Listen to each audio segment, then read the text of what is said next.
So Baldur's Gate 3 is pretty sick. Classic D&D setting, you got all that crazy stuff with the Yankee, Illithid's lore, fantastic. But isn't it kind of weird that Druids are in Dungeons & Dragons? Like, why is a thousands of years old class of Celtic priests in a fantasy game? And why is it that they turn into animals? Wait. Yeats? Oh, God!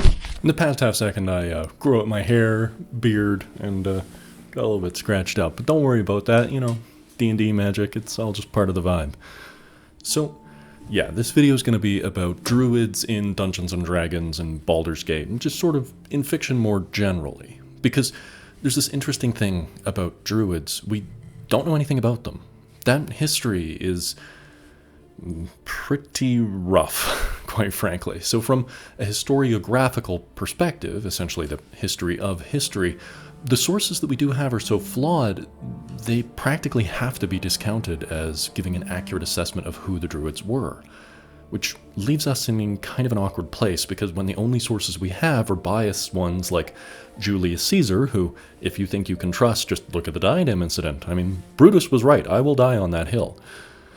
But also, you've got early Christians describing their time in Ireland, where Druids are sort of a nemesis to them, or, you know, the later nationalistic uses of Druids within both Irish and English nationalism.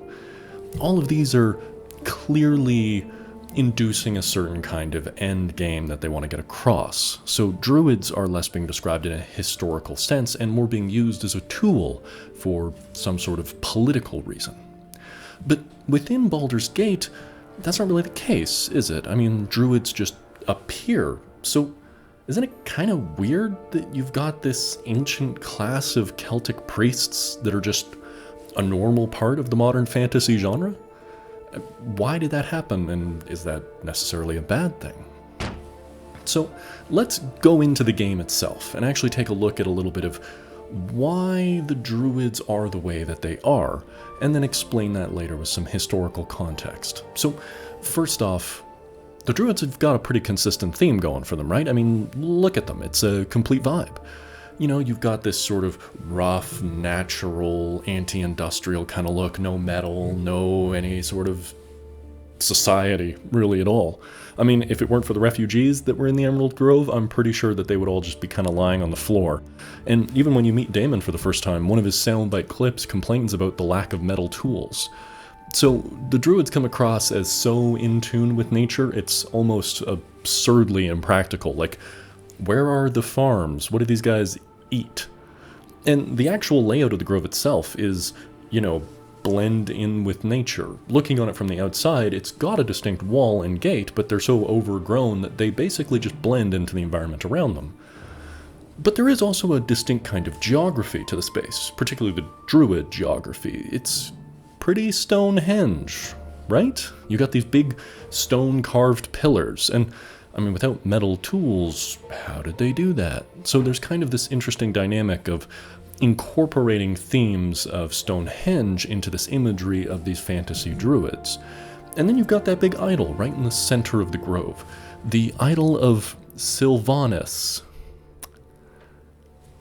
Silvanus was a Roman god.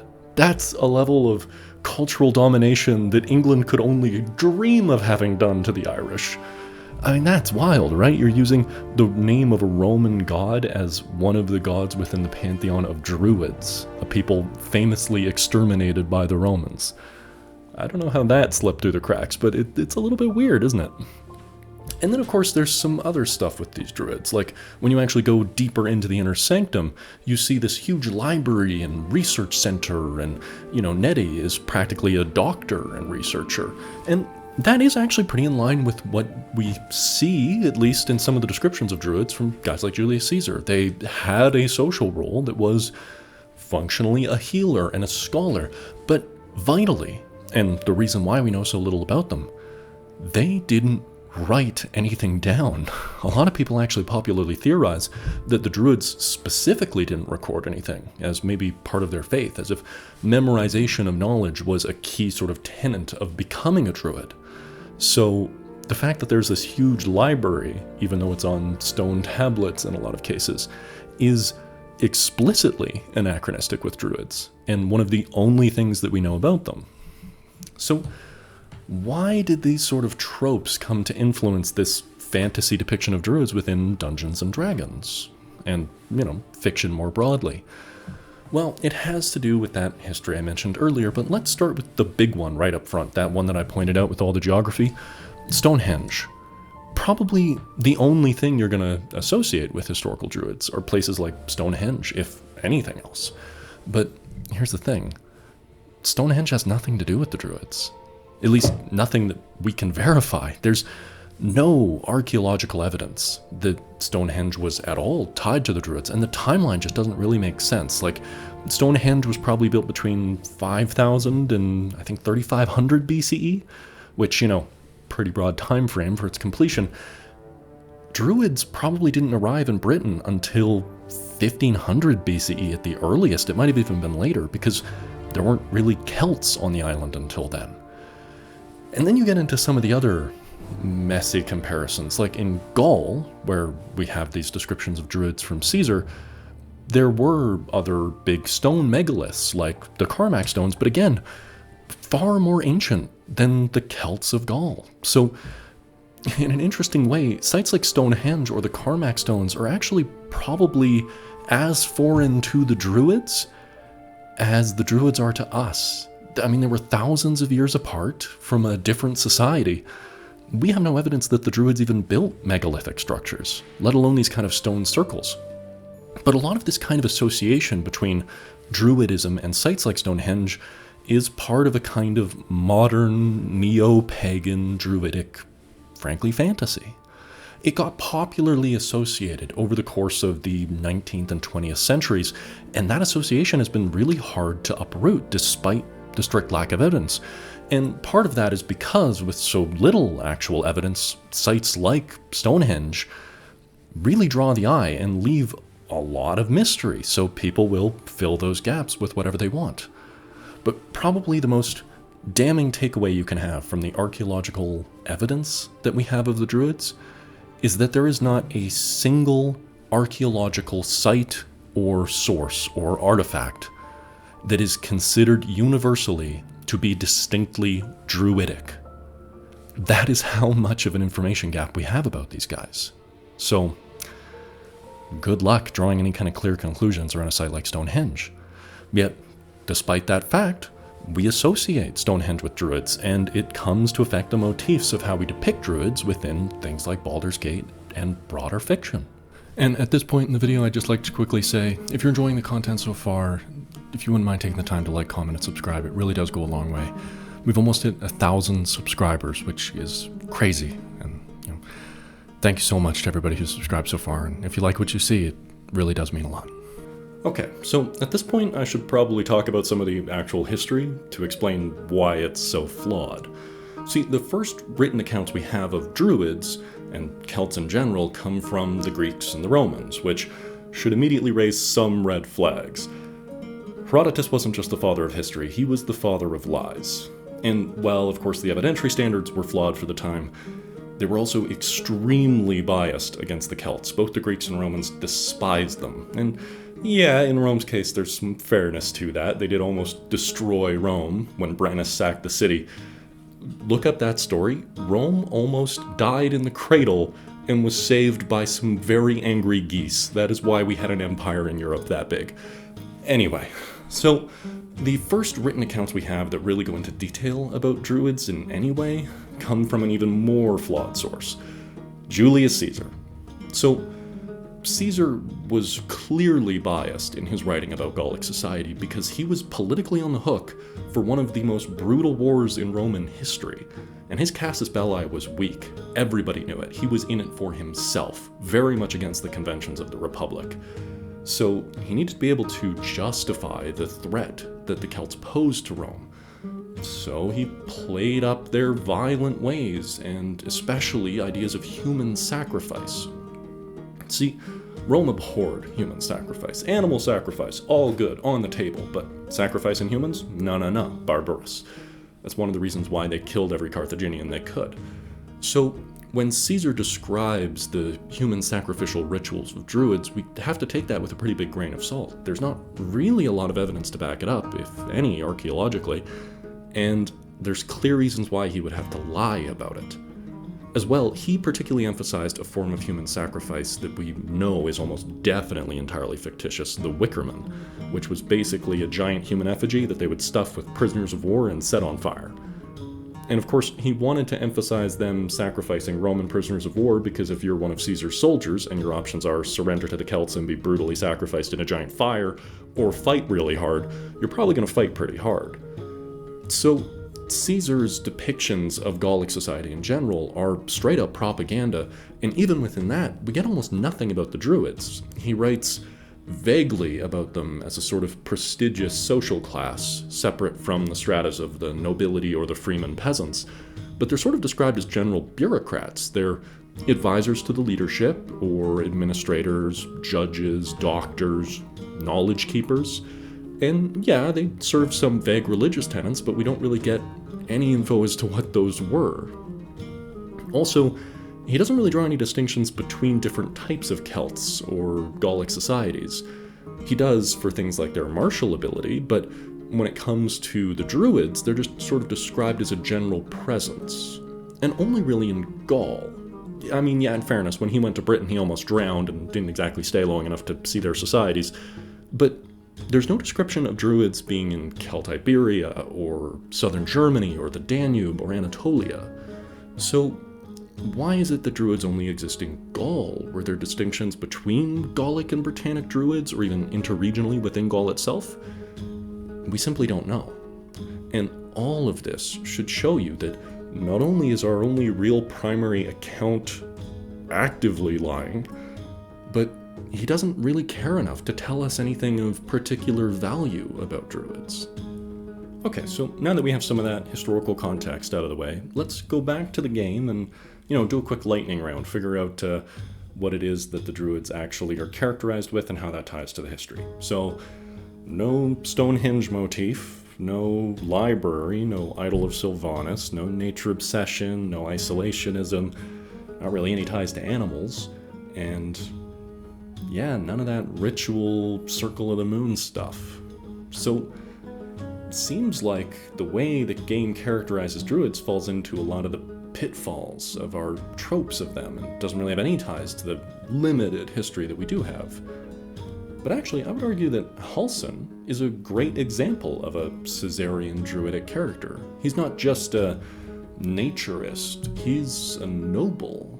He's a knowledge keeper, he's a judge, and a doctor. He has a research lab, and he's a warrior too. See, Allyn to me is an example of the kind of multi-purpose, general societal role that Caesar described the Druids as, and less of one of the kind of tropish, isolationist tree hugger that we might associate Druids more so with. But what about the actual quest line the Druids give us? Does that have any ties to history? Big stretch, big stretch. Fully admitting it, I do not think the devs actually intentionally drew this connection at all. But I do think that the questline surrounding the Druids actually does compare in an interesting way to a story about historical Druids in Britain.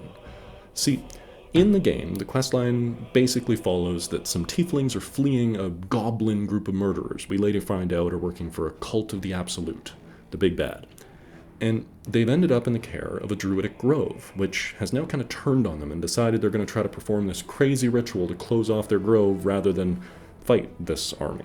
So you arrive as the player, you learn the situation, and ultimately, what ends up happening, depending on your choices, is either the grove is massacred and you use that as a way to infiltrate the Absolutist cult and undermine them from within, or you save the grove because the goblins are so distracted by it, they can't really see you as a threat. They believe you to be one of their allies, so they ignore you, and you're able to destroy them as a result. Well, the historical story is that when Rome is conquering Britain in around 60 AD, they're brutalizing everybody, and refugees have started to flee to a little island north of Wales called Mona, now called Angsley. And it's believed by the Romans that Angsley is a druidic heart, maybe even the home of the Druids. So they pump it up as this place of dark ritual magic and human sacrifice. They get all fired up that they're going to go there, they're going to kill those refugees, and they're going to kill those druids. They build up an army and they sail to the island. And when they arrive at the beach, greeting them is not just an army of those refugees, but some druids who perform some crazy ritual with screaming banshees and petrify the Roman army. But it only lasts a moment. The Romans break free and they slaughter everybody. They defile the sacred groves. They destroy the idols which they believed their allies were sacrificed upon. But while all of this bloodletting is happening on this tiny island at the edge of the world, far deeper in the Roman lands, there is a new threat that has risen.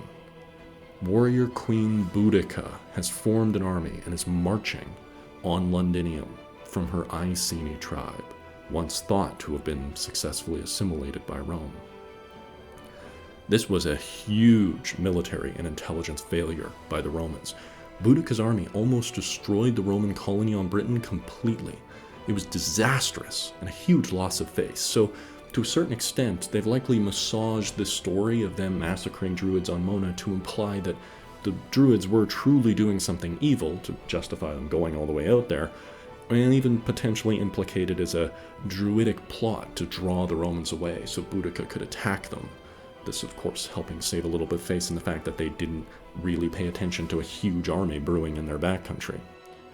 And I think that there's a comparison there to the quest. In both cases, refugees fleeing to Druids draws away the attention of a huge army from the real threat, which they believe to either be on their side or, at the very least, not really a priority. And that allows that true threat to infiltrate and cause massive damage to their operation. Again, big stretch. I'm not saying it's a one-to-one comparison at all, but there is something kind of cool there, that there is a historical story that does mirror some of the beats of this actual questline. Okay, so we've established that the Romans don't exactly describe the Celts and the Druids as these wise woodland sages. So where does that trope come from? Where's this whole idea of the isolationist naturalist that we so deeply associate with Druids? Well, to look into that history, all we have to do is go a little bit further west to a new island, Ireland. See, when early Christian monks started arriving on the Emerald Isle, they were likely also contemporaries to Druids, but unfortunately they didn't really write anything about Druid beliefs or practices because these early Christian monks, while they did record history, had a nasty tendency to Control-Alt-Delete anything that made Jesus sad. So you end up with this sort of weird trope of the Druids being present, but sort of only existing as a mystical, evil sorcerer rival to the missionaries, without really any kind of in-depth depiction of their social role or their beliefs or their practices. But we can actually draw some conclusions about those practices from the way the monks behaved themselves. See, when these missionaries arrived on the Emerald Isle, and also, to be clear, St. Patrick driving the snakes out of Ireland, there were not snakes in Ireland, he was driving out pagans, and is therefore morally responsible for the sectarian violence which led to my family fleeing to Canada. I'm just kidding, my family was Protestant. They, fair play, Ireland, they had it coming. But anyway, so when these monks came to the Emerald Isle, they were beyond the reach of the Roman Empire, so the Christianity that developed there was actually quite distinct from the Roman Christianity that was forming. There weren't strictly relegated dioceses. It was a much more fluid sort of Christian faith, where missionaries found they had to have a sort of personal panache to be able to gain power. They had to have a reputation of prestige and influence to them. And they had to be able to serve in a sort of general social role, help economically and administratively, as well as in the practice of their faith.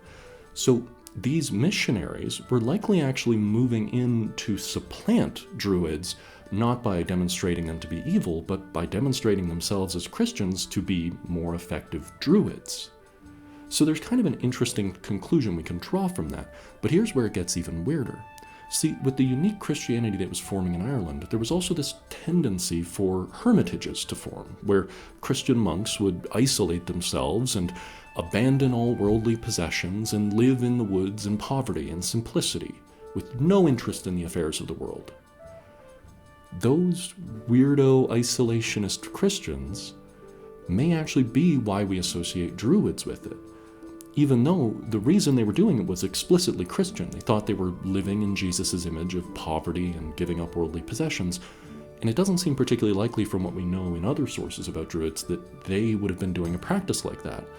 So, somewhat fascinatingly, what may have happened is that the way we associate the Christians of Ireland with the sort of social role and important integration was actually a Druid trope, and the isolationist, naturalist, abandoned society trope of Druids was actually a Christian thing that we then falsely attributed to them because of the association between Druids and Christian behaviors on Ireland.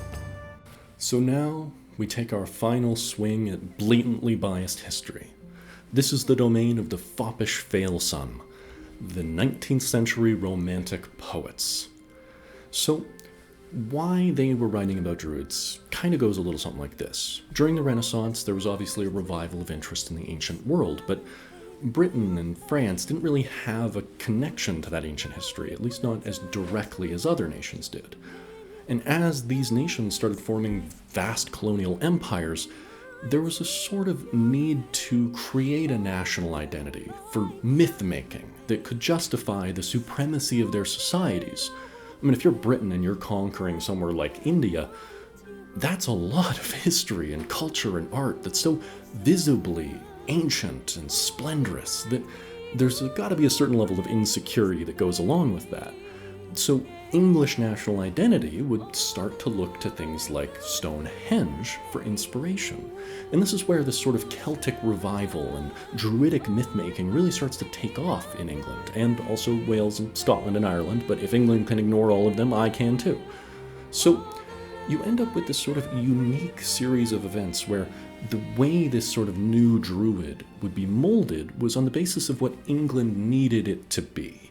So England was now Protestant. They prided themselves on their hard-working and non-opulent way of life compared to the Catholic mainlanders. So the Druid was a simple, earthly, wise, hard-working figure, detached from the splendor or excessive wealth of the early Christian Romans. And you also have this sort of deep tie to the land. So Yeats, which don't say the name again or he will come back, he wrote Fergus and the Druid in a context where the Druid is seeing the world through the eyes of animals, reincarnating, understanding the flow of rivers, this endless tie to the land itself, and using that to impart wisdom as a sort of enlightenment. And this fits with a lot of these kind of poets' naturalistic idealism. There was a lot of anxiety around how industrialization was reshaping the landscape and urban lives of English and Irish and Scottish people. So a lot of these poets started to romanticize the landscape as this sort of wild, beautiful, untouched and pure thing, even though, of course, it had always been utilized in some capacity. And again, it's weird as a Canadian to refer to English wilderness, but, you know, here we are. Fair enough.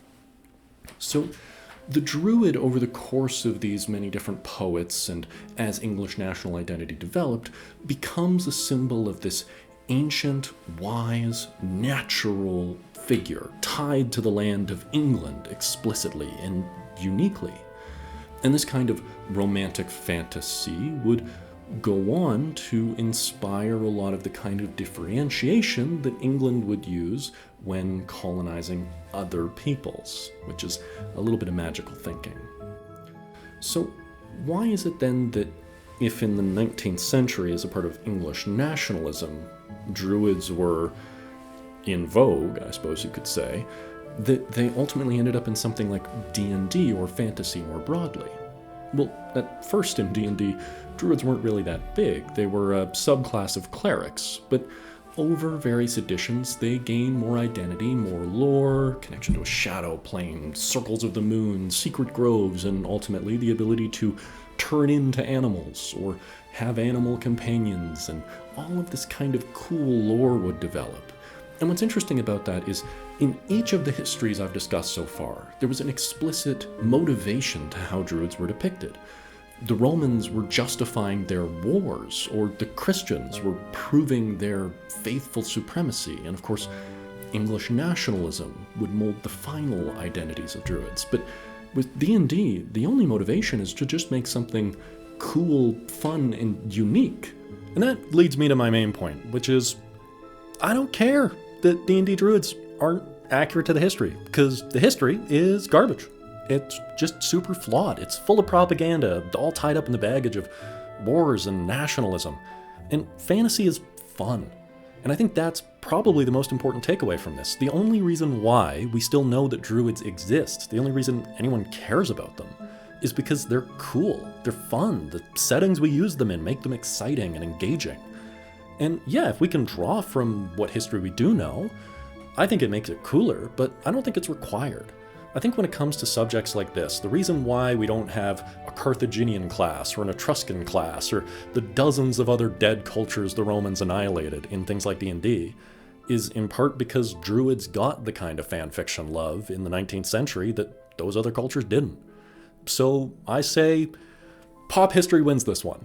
Let's keep Druids in D&D. Let's do more of this kind of stuff. It doesn't hurt anything. And with that, I'm going to end off the video here. I hope you enjoyed, and if you wouldn't mind taking the time to like, comment, and subscribe, it really does go a long way to help out the channel. We're almost at 1,000 subscribers, which I really didn't expect to be anywhere close to at this point. It's been really exciting and honestly kind of overwhelming, but I really appreciate it. It really does mean a lot. So thank you to everybody who has subscribed and to anybody who does. And I hope to keep making videos for you and getting better, but if you have any ideas for any future content, of course, leave it down below. You can see previous videos here, and I'll see you next time.